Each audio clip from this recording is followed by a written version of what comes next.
সম্মানিত বিনিয়োগকারী ভাই বোনেরা, আসসালামু আলাইকুম। আশা করি আপনারা সবাই ভালো আছেন, শারীরিকভাবে সুস্থ আছেন। আমি আজকে ২রা মে শনিবার ২০২৬ এই ভিডিও আলোচনা করছি এবং আমার আজকের আলোচনার শিরোনাম হচ্ছে যে দুটো শেয়ারে গ্যামলারদের তীক্ষ্ণ নজর রয়েছে। এই শিরোনাম নিয়ে আমি আপনাদের সামনে আজকে দুটো শেয়ার নিয়ে আলোচনা করব। যে দুটো শেয়ার গ্যামলারদের তীক্ষ্ণ নজর রয়েছে বলতে আমি এই দুটো শেয়ারকে আন্ডার প্রাইজে বা কম দামে শেয়ার দুটোকে হাতিয়ে নেওয়া হয়েছে বা কালেকশন করে নেওয়া হয়েছে, এটাই বোঝাতে চাচ্ছি। তো বন্ধুরা, আমাদের আলোচনার আজকের প্রথম শেয়ারটি হচ্ছে সিনো বাংলা। দেখুন, এই সিনো বাংলা শেয়ারটি গতদিন 10,97,000 ভলিউম নিয়ে 5,84,00,000 টাকার শেয়ার ট্রানজ্যাকশন করে দিন শেষে 70 পয়সা বেড়ে 1.34% ইনক্রিজ করে 53 টাকা ক্লোজ প্রাইস ছিল। দেখুন, বাজার 30-31 পয়েন্ট মতো মাইনাসেও এই সিনো বাংলা শেয়ারটি কিন্তু পজিটিভ ছিল। যদিও শেয়ারটি তাদের ইপিএসের ইনক্রিজের কারণে এটাতে একটা ইম্প্যাক্ট করেছে, তবুও কিছু বিষয় আপনাদেরকে না দেখলেই বা নয়। যেমন ইপিএসের গ্রোথ 25 পয়সা থেকে সেকেন্ড কোয়ার্টারে 25 পয়সা থেকে থার্ড কোয়ার্টারে দেখুন ডবল হয়েছে। এটা একটা স্মার্ট মানির তীক্ষ্ণ নজরের প্রধান কারণ। দেখুন, 25 পয়সা থেকে থার্ড কোয়ার্টারে গ্রোথ বেড়েছে 25 পয়সা 24 পয়সা, প্রায় ডাবল। যে শেয়ারের ইপিএস আগে 25.68 1 টাকা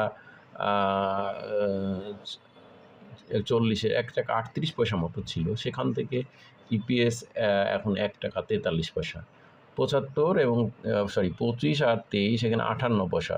দ্যাট মিনস 1 টাকা 16 পয়সা মতো ইপিএস ছিল, সেইখান থেকে এখন ইপিএস এসে গেছে 1 টাকা 43 পয়সা।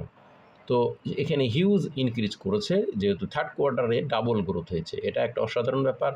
স্বাভাবিকভাবে ডিভিডেন্ডও আছে এবং থার্ড কোয়ার্টারের গ্রোথ।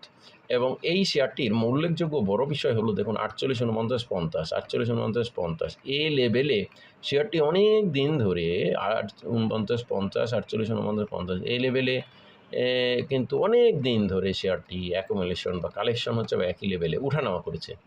স্বাভাবিকভাবে এটার প্রতি একটা স্মার্ট মানি বা গ্যামলারের তীক্ষ্ণ নজর রয়েছে, এটা অস্বীকার করা যায় না। এছাড়া ইনস্টিটিউট কর্তৃক কিন্তু মার্চে ভালো পরিমাণে একটা ইনক্রিজ করেছে, কিনে নেওয়া হয়েছে। তো বর্তমানে শেয়ারটি আমরা দেখছি লোন মার্জিনে চলে এসেছে, ইতিপূর্বে ছিল না। এটাও একটা ভালো দিক। নেট অ্যাসেট ভ্যালু ভালো। ওভারঅল শেয়ার সংখ্যা খুব বেশি নাই, মাত্র 3,03,00,000, পাবলিকের কাছে 1,69,00,000 শেয়ার। এরপর আমরা শেষ যে শেয়ারটি আলোচনা করব সেটা হচ্ছে এসপি সিরামিক, যেটা গতদিন 40 পয়সা বেড়ে 9,60,000 ভলিউম নিয়ে 1,94,00,000 টাকা শেয়ার ট্রানজ্যাকশন করে 2.1% ইনক্রিজ করে 20 টাকা 30 পয়সা ক্লোজ প্রাইস ছিল, যা 31 মতো পয়েন্ট মাইনাসেও শেয়ারটি 2.01% ইনক্রিজ করেছে। এটার আমরা যদি দেখি সিরামিক সেক্টরের এই শেয়ারটি গতদিন আমরা দেখেছি বাই সেলের পরিমাণ কিছুটা বেশি হলেও এই এসপি সিরামিক শেয়ারটির আমরা নিউজটা যদি দেখি তাহলে এখন পর্যন্ত তারা থার্ড কোয়ার্টারের এখনও নিউজ প্রকাশ করে নাই। দ্যাট মিন্স আমরা কোয়ার্টার ঘোষণার আগে শেয়ারটিতে যে কোনো শেয়ারে একটা প্রভাব থাকে, কি হয়, আসবে না আসবে, একটা দ্বিধাদ্বন্দ্ব থাকে, সেখানে ইনক্রিজ করা বা হয় না, সেভাবে হয় না, বা একটা দ্বিধাদ্বন্দ্ব থাকার কারণে কনফিউশনে থাকে বিনিয়োগকারীরা এবং সেখানে ইনভেস্টে যায় না, অনেকেই যায় না। তো সেক্ষেত্রে স্লো থাকার সম্ভাবনা বেশি দেখা যায়। কিন্তু এখানে যেহেতু Q3 ঘোষণা এখনও দেয় নাই এসপি সিরামিক, সেহেতু এখানে আমি মনে করি স্মার্ট মানির একটা পার্টিসিপেশন আছে। অনেক দিন ধরে এই শেয়ারটি আমরা দেখেছি স্মার্ট মানির তীক্ষ্ণ নজরে 22 টাকা পর্যন্ত টাচ করে শেয়ারটি 82 লাখ বড় একটা ভলিউম নিয়ে তারপর আবার কারেকশনে যায়, 19 টাকা 90 পয়সা নেমে আসে গত 29 এপ্রিল। এরপর শেয়ারটি প্রাইস ইনক্রিজ করছে। তো স্বাভাবিকভাবে এই এসপি সিরামিক এইটি একটা কারণ। এছাড়া এই শেয়ারের আরও একটি কারণ হলো টেকনিক্যাল ও ফান্ডামেন্টাল অ্যানালিসিস শেয়ারটিকে একটা ভালো কিছু ইন্ডিকেটর একটা ভালো সাপোর্ট দিচ্ছে। এছাড়া এই শেয়ারটির সবচেয়ে উল্লেখযোগ্য বড় বিষয় হলো এই Q3-তে দেখুন গতবার 10 পয়সা ইপিএস দিয়েছিল, এবার Q1 -35, সেকেন্ড কোয়ার্টারে আরও হিউজ মাইনাস। তো এবার থার্ড কোয়ার্টারে এনিহাও যদি শেয়ারটির পজিটিভ আসে তাহলে কিন্তু গ্রোথ অসাধারণ গ্রোথ একটা তৈরি হবে, মাইনাস থেকে পজিটিভ।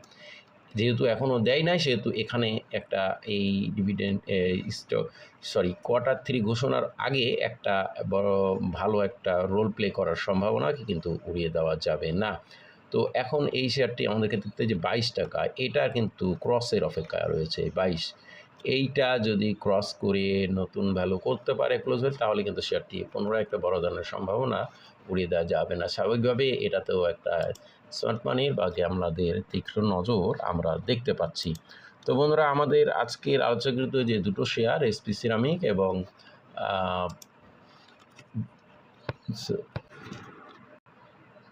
বন্ধুরা, আমি আপনাদের জন্য পিএমএস সেবা কন্টিনিউ করেছি। PMS portfolio maintenance service. যারা শেয়ার বাজার তেমনটি বুঝে না বা শেয়ার বাজারে তেমনটি সময় দিতে পারেন না, বা চাকরিজীবী বা সময় থাকলে ভালো না বুঝলেও সময় দেওয়ার কারণে সেভাবে তারা এখানে সফলতা অর্জন করতে পারে নাই। তো যারা মনে করবেন তারা পিএমএস সার্ভিস যদি নিতে চান আমার কাছে, আমার এই যে ফেসবুক আইডি, এখানে পিএমএস এখানে লিখে মেসেজ দিবেন, আমি আপনাদেরকে রেসপন্স করব। তো বন্ধুরা, আমাদের আজকের যে শেয়ারটি নিয়ে আজকে আমরা যে দুটো শেয়ার নিয়ে আলোচনা করলাম, সিনো বাংলা এবং এসপি সিরামিক, এই দুটো শেয়ার কিন্তু গতদিন একটা মাইনাসের মধ্যেও একটা পজিটিভ প্লে করেছে এবং 2% এবং এদিকে 1.34% ইনক্রিজ করেছে।